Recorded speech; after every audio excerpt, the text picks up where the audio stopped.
কথা কোন কোনো ভয় আছে? কথা আল্লাহর, গোলাম আল্লাহর, জমিন আল্লাহর, আইন চলবে আল্লাহর। কোন ব্যক্তির আইন, মন্ত্র, তন্ত্র এগুলো আমরা বুঝি না। কথা কোন ঠিক না বেঠিক? কোনো ভয় নাই, আল্লাহর গোলাম আমরা। কার গোলাম? জোরে বলেন কার গোলাম?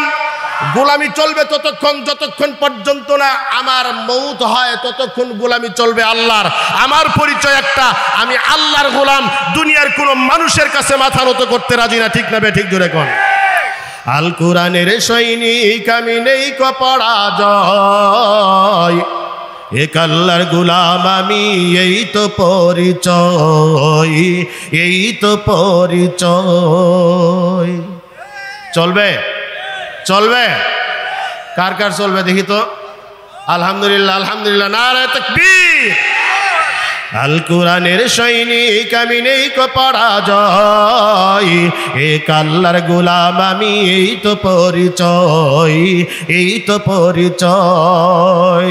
আল কোরআনের সৈনিক আমি, নেই পরাজয়, এক আল্লাহর গোলাম আমি, এই তো পরিচয়, এই তো পরিচয়। এই পৃথিবীর সবই নকল। ঠিক না বেঠিক? এই পৃথিবীর সবই নকল, আসল কিছু নয়, এক আল্লাহর গোলাম আমি, এই তো পরিচয়, এই তো পরিচয়। কোরআন হাদিস শাসনতন্ত্র, রাসূল আমার নেতা, উস্তাহামের চির আমলান, ইতিহাস বীর গাথা, এক আল্লাহ ছাড়া আমার দিলে, বলেন এক আল্লাহ ছাড়া আমার দিলে নেই কোনো ভয়, এক আল্লাহর গোলাম আমি, এই তো পরিচয়, এই তো পরিচয়। আল কোরআনের সৈনিক আমি, নেই পরাজয়, এক আল্লাহর গোলাম আমি, এই তো পরিচয়, এই তো পরিচয়। গোলাম বলে মাথা নোয়াও নামাজের মাঝে, ওই আল্লাহর সাথে বেঈমানি করো সকাল সাজে। কথা কয় না? নামাজও পড়ে সুদে টেহা লাগাই আছে না নাই? এই থাকলে জুড়ে কয় না, না থাকলে কথা কওয়ার দরকার নাই। নামাজও পড়ে, রাত্রের বেলায় অন্ধকারে মুনাজাত ধরে বয়ে থাকে, 16 কয় 80, 20 কয় রিডাবল। আসেনি? কথা কয় না? আসেনি? হ্যাঁ, নামাজা পড়ে বিবি বন্ধুর মধ্যে ঘাস কাটে, আছে না নাই? হ্যাঁ, নামাজ পড়ে বিবি পর্দায় থাকে না, আছে না নাই? নামাজও পড়ে নিজের মেয়ে অর্ধবুলঙ্গ হয়ে রাস্তায় বের হয়ে, আছে না নাই? এ মুসলমান, থাকলে জুড়ে আওয়াজ দিতে হবে, মুমিনের আওয়াজ। আলোচনা চলবে ইনশাআল্লাহ। এই জন্য একটু আপনাদেরকে প্রস্তুত করতেছি। রাস্তায় যারা আছে তাদের কানে আওয়াজ যাচ্ছে, বাজারে যারা আছে, আদর্শ বাজারে সকল মুসলমানদেরকে অনুরোধ করব, ওগো আল্লাহর গোলাম, আজকের রাত্রটাকে গনিমত মনে করে আল্লাহর ওয়াস্তে যদি জান্নাতের বাগানে একটু বসেন। এটা কোরআনের মাহফিল, এটা কোরআনের মাহফিল। হতে পারে আপনার জীবনের শেষ প্রোগ্রাম, হতে পারে আপনার জীবনের একটা আয়াত যদি আমলে আনতে পারেন, আপনার জিন্দেগির নাজাতের উসিলা হইতে পারে। ঠিক না বেঠিক? গোলাম বলে মাথা নোয়াও নামাজের মাঝে, ওই আল্লাহর সাথে বেঈমানি করো সকাল সাজে, তাকে সকল ক্ষেত্রে না মানিলে, তাকে সকল ক্ষেত্রে না মানিলে কিছু গ্রহণযোগ্য নয়, এক আল্লাহর গোলাম আমি, এই তো পরিচয়, এই তো পরিচয়। আল কোরআনের সৈনিক আমি, নেই কো পরাজয়, এক আল্লাহর গোলাম আমি, এই তো পরিচয়, এই তো পরিচয়। ইসলামের প্রথম যুগ, সবে মাত্র অল্প কয়েকজন মুসলমান, অল্প কিছু সংখ্যক যারা নিজেদের ইমানি শক্তি বলে নিজেদের রবুবিয়াতের রব্বে কারিমের পরিচয়টা নিজের জবান দিয়া প্রকাশ করার সাহস নাই, কারণ সংখ্যায় কম। সংখ্যায় কি? আর একটু মহাব্বতে বলেন, সংখ্যায় কি? সংখ্যায় একেবারে কম। অল্প সংখ্যক মুসলমান, মাত্র 30-35 জন মুসলমান। কিতাবের ভিতরে এসেছে, সিরাতের কিতাবের মধ্যে ঐতিহাসিকগণ লিখেছেন, সিদ্দিক আকবর রাদিয়াল্লাহু তাআলা আনহু যখন ইসলাম কবুল করেন তখন সবে মাত্র 35 জন মুসলমান ছিল। এমন একটা সময়, যেই সময়টাতে আল্লাহর পয়গম্বর আকায়ে নামদার তাজদার মদিনা সরকারে দু আলম মুহাম্মদুর রাসূলুল্লাহ সাল্লাল্লাহু আলাইহি ওয়াসাল্লাম কালেমার দাওয়াত প্রচার শুরু করেছেন। আল্লাহর নবী তেলাওয়াত আর দাওয়াত শুনে শুনে এক একজন করে মুসলমান কেবল ঈমান আনতেছে। কিন্তু ঈমান আনলে কি হবে? জবান দিয়া কালেমা প্রকাশ করার মতো দুঃসাহস কারণ নাই। এক একজন মুসলমানের অবস্থা বড় বেগতিক হয়ে গেছে। নির্যাতনের শিকার হইতে হইতে হইতে হইতে কেউ কেউ তো প্রাণটা উস্তাগত হয়ে গেছে। আল্লাহর পয়গম্বরের দরবারে চলে আসছে, ডাক দেয়া কয়, পয়গম্বর গো, আল্লাহর কাছে দুটো হাত তুলে রব্বে কারীমের কাছে একটু দোয়া করেন, আল্লাহর পক্ষ থেকে যেন আমাদের উপরে সাহায্য আসে। কাফেররা বড় নির্যাতন করে গো পয়গম্বর, আর সইতে পারি না। নবীজির দুই কানের মধ্যে শুধু বিলাপ আর চিৎকারের আওয়াজ। একদিকে সুমাইয়ার চিৎকারের আওয়াজ। আবু জেহেল বর্ষা মারছে, বর্ষা এমন ভাবে মেরেছে, ও পর্দার আড়ালের মুমিনা মা বোনেরা একটু দিলের কান লাগায় শুনেন মা, আজকের রাত্রিটাই হয়তো আপনাদের জন্য গনিমত। এমন আলোচনার ব্যবস্থা প্রতিদিন হবে না। আরামবাগের হুজুর প্রতিদিন আপনাদের সামনে বয়ান করবে না মা, একটু দিলের কান লাগায় একটু মনোযোগটা আমার দিকে রাখেন। হযরতে সুমাইয়াকে আবু জেহেল এমন ভাবে বর্ষা মারছে, কাফেররা বর্ষাটা সরাসরি গিয়া হযরতে সুমাইয়ার লজ্জাস্থানের মধ্যে লাগছে। নাউজুবিল্লাহ বলেন, আর একটু মুহাব্বতের আওয়াজ দিয়া বলেন নাউজুবিল্লাহ। বর্ষার আঘাত লাগার সাথে সাথে সুমাইয়া জমিনের মধ্যে পড়ে গেছে। তাকায়া দেখলো সুমাইয়ার বর্ষাটা লজ্জাস্থান ভেদ কইরা কইরা। এ মুসলমান ইমানদার মনটারে নরম করে দেন। লজ্জাস্থান ভেদ কইরা বালির ভিতরে ঢুকে গেছে। শরীর ভেদ করা, কোমরের নিম্ন অংশ ভেদ করা, বর্ষাটা জমিনের মধ্যে ঢুকে গেছে। অন্যদিকে বেলাল রে মার দিতেছে, বেলাল রে। লম্বা আলোচনা বন্ধুরা আমার, আল্লাহ যদি তৌফিক দান করে সামনে আপনাদেরকে কিছু কিছু করে আলোচনা শোনাবো ইনশাআল্লাহ। চতুর্দিক থেকে রসুলের কানের মধ্যে শুধু কান্নার আওয়াজ, কান্নার আওয়াজ। কিসের আওয়াজ জোরে কোন? আরেকটু মহাব্বতে বলেন কিসের আওয়াজ? মুমিনের কান্নার আওয়াজ। চতুর্দিক থেকে একটা আওয়াজ ভেসে আসে, নাসরুম মিনাল্লাহ। আল্লাহু আকবার। নাসরুম মিনাল্লাহ।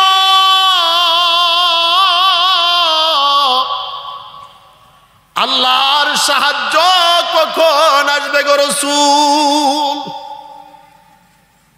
পয়গম্বর আমার, সাহাবায়ে কেরাম, পুরুষ সাহাবী, মহিলা সাহাবিয়া, এদের করুণ অবস্থায় রাসূল আমার চিন্তিত। কিন্তু ওই মুহূর্তে আমার আল্লাহ অল্প কিছু সংখ্যক মুমিনদের কষ্ট রব্বে কারীম আরশে আজিম থেকে নজর দিয়া দেখতেছে। আল্লাহু আকবার। কে দেখেন জোরে বলেন আরো মহব্বতে কে? মুমিনরা যে বিজয় হবে এটা কে জানে? সংখ্যার দরকার নাই, কথা কোন ঠিক না বেঠিক?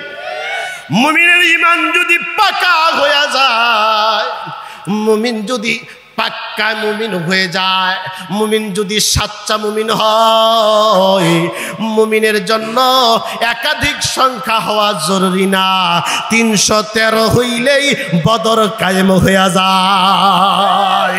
আল্লাহু আকবার। আমরা দেখেছি জালেমদেরকে বিতাড়িত করতে সারা বাংলাদেশের মানুষ লাগে নাই, কথা কয় না? হে মুসলমান আওয়াজ দেন, কথা কোন ঠিক না বেঠিক? স্বৈরাচারদেরকে বিদায় করতে 18 কোটি লাগে নাই, কথা কয় না? এখনো ভয় পান? কলিজা কাফে? হায় হায় হায়। একটা সময় দেখেছি কোরআনের মজমাগুলোকেও বন্ধ করে দেওয়া হয়েছে। তৎকালীন জামানায় আবু জেহেল, উতবা, সাইবা, আবু লাহাবের দলেরা তারা কোরআনের আওয়াজকে বন্ধ করার জন্য চেষ্টা করেছে। যুগে যুগে যুগে যুগে আমরাও দেখেছি কাফের কওমের তাদের চেলা চামুন্ডারা এই পর্যন্ত যারা বেঁচে আছে 5ই আগস্টের আগেও দেখেছি কোরআনের আওয়াজকে বন্ধ করার পায়তারা চলেছে। ওলামা একরামদেরকে জেল খাটতে হয়েছে, কথা কোন ঠিক না বেঠিক? আজীব ব্যাপার। ওই জামানায় সাহাবা একরাম কষ্ট করে, মাত্র অল্প কয়টা গুটি কয়েক মুসলমান কষ্ট করে। আল্লাহ কয়, ও মুহাম্মদ, ও মুমিনরা, তোমরা জেনে রাখো টেনশন করার কোনো সুযোগ নাই। দেখতেছি আমি আল্লাহ, ঘটনা ঘটাইতেছি আমি আল্লাহ, বিজয় দান করমু আমি আল্লাহ। ওয়ালা তাগিনু ওয়ালা তাহজানু ওয়া আনতুমুল আ'লাউনা ইন কুনতুম মুমিনিন। আল্লাহ কয় তোমরাই বিজয়ী, সুবহানাল্লাহ কয় না? সংখ্যা লক্ষ লক্ষ, হে মুসলমান বুঝে না, সংখ্যা লক্ষ লক্ষ। আল্লাহ কয় তোমরা বিজয়ী, টেনশন করার কোনো দরকার নাই। ওয়ালা তাগিনু ওয়ালা তাহজানু ওয়া আনতুমুল আ'লাউনা ইন কুনতুম মুমিনিন।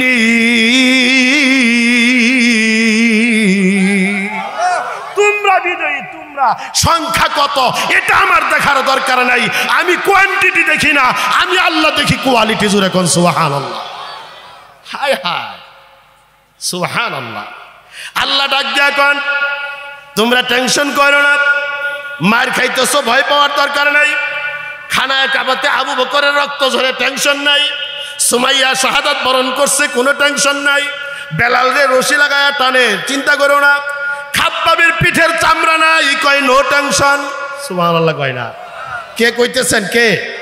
আর এটা জামালির কথা না। আল্লাহ কয় ওয়ালা তাহিনু ওয়ালা তাহজানু, টেনশনও নাই, পেরেশানিও নাই, নো দুনিয়াতে নো আখিরাতে।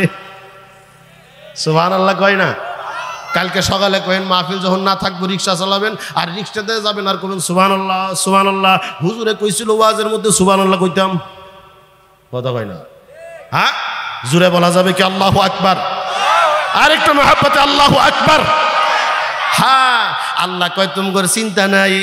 বেলাল মার খায়, কয় কোনো অসুবিধা নাই। খাব্বাবের ফিটের চামড়া নাই, কয় কোনো অসুবিধা নাই। সুবহানাল্লাহ কয় না? আল্লাহ কয় তোমরা বিজয়ী, আমি শুধু তোমাদের একটা জিনিস দেখতে চাই, অন্য কিচ্ছু আমার দরকার নাই। আমি দেখতে চাই তোমরা সাচ্চা মুমিন কিনা। আল্লাহ কয় কদ আফলাহাল মুমিনুন, মুমিনরা বিজয়ী। কিন্তু বাহ্যিক দৃষ্টিতে আমরা আমাদের চোখ দিয়ে তাকায় দেখি, কয় মুমিনরা মায়ের খায়, কথা কয় না? আল্লাহ কয় মুমিন বিজয়ী, আমরা দেখি মুমিনরা, কথা কয় না? আবু বকর মায়ের খায়, আল্লাহ কয় মুমিনরা বিজয়ী, আমরা দেখি বেলাল মায়ের খায়। আল্লাহ কয় মুমিনরা বিজয়ী, আমরা দেখি সুমাইয়া দুনিয়াতে বাইচা নাই। আল্লাহ কয় মুমিনরা মুমিনরা বিজয়ী। আমরা তাকায় দেখি খাব্বাবের পিঠের চামড়া নাই, আল্লাহ কয় মুমিনরা বিজয়ী। আমরা দেখি গোটা পৃথিবীতে তৎকালীন জামানার থেকে শুরু করে নিয়া আজকের দিন পর্যন্ত তাকাইলে তামাম পৃথিবীর আনাচে কানাচে যত জায়গায় মার খায় তত জায়গায় মুমিন। কথা কয় না? ফিলিস্তিনে মার কারা খায়? কথা কয় না? বসনিয়ায় মার কে খায়? চেচনিয়ায় মার কে খায়? বার্মাতে মুসলমানরা মার খায়। কথা কয় না? আছে না নাই? হ্যাঁ, ওয়াং সাং সুচি, কি নাম? বংশং সুচি, বংশং সুচি, বংশং। আমি ওটার নাম দিছি বংশং। শৈল্য নাই, চড়ুই পাখির কুস্ত দাঁড়ায় রয়েছে, মনে হয় একটা রোবট বানায় রাখছে। কথা কয় না? হ্যাঁ, বাতাস আইলে ধাক্কা দিলে বইরা যাইব গা। এটার নাম বংশং সুচি। হেডে আও মুসলমান মারে। কথা কয় না? মারছে কি মারে নাই? বর্তমানেও বাংলাদেশে 13 লক্ষ আশ্রয় নিছে, একটা দুইটা না, কতটি? কথা কন। 13 লক্ষ মুসলমানের রক্তে রঞ্জিত নাফ নদী। এটা তো ইসলামের প্রথম যুগের খবর না। কথা কন না কেন? এটা আমাদের জামানার খবর। মামুনুল হক জেল খাটছে, এটা ইসলামের প্রথম যুগে আবু বকরের জামানায়। আপনারা বুঝা থাকলে কথার উত্তর দিয়েন। মামুনুল হক জেল খাটছে, পিটনা খাইছে, এটা ওই এই আবু বকরের জামানায়, খলিফা আবু বকরের। কথা কয় না? হ্যাঁ, রফিকুল ইসলাম মাদানী জেল খাটছে, পিচ্চিটারে ফিরাইছে, এটা এই হযরত উমরের সময়ের ঘটনা। হ্যাঁ, হায় হায়, মাহমুদুল হাসান গুনবীরে জেল খাটাইছে, ও আপনার এটারে গুম করে জঙ্গলের মধ্যে রেখে দিছে, কই এটা বলে জঙ্গি করে লিডার। নাউজুবিল্লাহ কয় না? হ্যাঁ, আচ্ছা মতো পিটাইছে, কি পরিমাণ নির্যাতন করছে। আল্লামা খালেদ সাইফুল্লাহ আইয়ুবী, সুলতানুল ওয়াইজিনকে পিটানো হয়েছে, জেলখানায় নেওয়া হয়েছে। এটা এই রসুলের জামানার ঘটনা। আপনারা ঘুমো আসছিলেন তখন জানেনই না। কথা কয় না? হ্যাঁ, আওয়াজে তো আসতে কেন? কথা কয় না? এত আসতে কেন? মুসলমান জুড়ে চিল্লায় বলেন বর্তমান সময় না অতীতে। আল্লাহ যে বললেন মুমিনরা সফল, আমরা দেখি মামুনুল হক পিটনা খায়। আল্লাহ কয় মুমিনরা সফল, আমরা দেখি রফিকুল ইসলাম মাদানী পিটনা খায়। আল্লাহ কয় মুমিনরা সফল, আমরা দেখি খুরশেদ আলম কাসিমি জেল খাটে। আল্লাহ কয় মুমিনরা সফল, আমরা দেখি জুনায়েদ বাবু নগীর রহমতুল্লাহি আলাইহি জেলের মধ্যে নির্যাতন করা হয়। আল্লাহ কয় সফল, আমরা আমাদের চোখ দিয়ে তাকায় দেখি বাংলাদেশের প্রখ্যাত উলামায়ে কেরাম, যারা তাফসীর জগতের নক্ষত্র, পৃথিবীর জমিনটাকে সার্চ করলে এমন মুফাসসির পাওয়া যাবে না। আল্লামা দেলাওয়ার হুসাইন সাইদি রাহমাতুল্লাহি আলাইহি জেলের মধ্যে ইনজেকশন দিয়ে মারা হয়। কথা কয় না? আল্লাহ কয় মুমিনরা সফল। তাহলে ও মুমিন, বুঝতে হবে আল্লাহ কোন সফলতার কথা বলতেছেন। ও মুসলমানরা খুব ভালো করিয়া শুনেন, অতীতের জামানায় যাওয়ার দরকার নাই। আল্লাহ বলেছেন মুমিনরা সফল। এই আয়াত যখন নাজিল হয়েছে, ওই দিন থেকে নিয়ে ইলা ইয়াউমিল কিয়ামাহ, কিয়ামত পর্যন্ত এই পৃথিবীতে যত মুমিন বসবাস করবে, এই আয়াত ততটা মুমিনের জন্য কার্যকর হবে। যতটা পুরুষ ইমানদার, যতটা মহিলা ইমানদার, যতটা পুরুষ মুমিন, যতটা মহিলা মুমিনা, প্রত্যেকটা মা ও বোনের জন্য, প্রত্যেকটা পুরুষ ভাই বোনদের জন্য, ভাইদের জন্য এই আয়াত কিয়ামতের আগ পর্যন্ত কায়েম হয়ে থাকবে। মুমিনরা বিজয়, মুমিনরা সফল। আল্লাহ ডাক দেয় কয় মুমিনরা সফল। আমরা তাকে দেখি সারা পৃথিবীর জমিনে শুধু মুমিনরাই পিটনা খায়, অন্য কেউ পিটনা খায় না। জাতিসংঘের আদালতের মধ্যে দাঁড়ায়া একটা লোক কোন মুসলমান রাষ্ট্রের পক্ষে দাঁড়ায়া কোনোদিন একটু বিচারও চাইল না। কথা কয় না? হ্যাঁ, চাইছে কোনোদিন? জাতিসংঘের পার্লামেন্টে দাঁড়ায়া একটা রাষ্ট্র যদি বলতো মুসলমানদেরকে কেন আফগানিস্তানে এমন করে মারা হইল, এটার বিচার চাই। কথা কয় না? হ্যাঁ, জাতিসংঘের আদালতে দাঁড়ায়া মায়ানমারের বিপক্ষে, ভংসং সূচির বিপক্ষে দাঁড়ায়া একটা রাষ্ট্র দাঁড়ায়া বলল না যে বৌদ্ধরা এইভাবে মুসলমানদেরকে মারলো, ওয়াংসং সূচির ফাঁসি চাই। এটা কেউ বলছে কি? তার মানে কি যারা মারলো এরা সবাই বৌদ্ধ ধর্মের লোক, আমরা ইসলাম ধর্মের লোক। আমাদের ধর্মের মধ্যে আল্লাহ তাআলা বলেন অন্যায়ভাবে যদি কোনো মানুষকে হত্যা করা হয় তাহলে ওই মানুষটা হাসরের ময়দানে আল্লাহর আদালতে এমনভাবে দাঁড়াবে, তামাম পৃথিবীর মানুষগুলোকে হত্যা করলে যে অপরাধ হয় এই অপরাধে অপরাধী হয়ে মুসলমান দাঁড়াইতে হইবে। আল্লাহ ডাক দেখুন فَكَأَنَّمَا قَتَلَ النَّاسَ جَمِيعًا।